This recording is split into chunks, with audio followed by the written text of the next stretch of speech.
كلمني عن الشيخ عايض القرني. والله يا أخي الكلام عن الشيخ عايض كلام يعني هو رجل كبر سنه والشيخ عايض ورق عظمه واحدودب ظهره وأظنه اقتربت منيته، ومن ينظر إليه يرى الموت يلمح بين عينيه سبحان الله في كل ساعة. حتى أنت لما قلت أن السنة الجاية فيها سواعد الإخاء باجتماعكم كنت أظن أن الشيخ عايض لن يحضر، بل لو كنت أعلم الغيب. حنعيد كسر الكاميرا ارميها في البحر. اني بديت انظم قصيده وبنزلها فيك. لا لا لا والله لا صدق.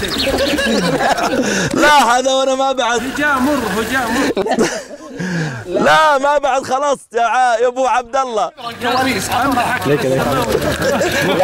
لا الان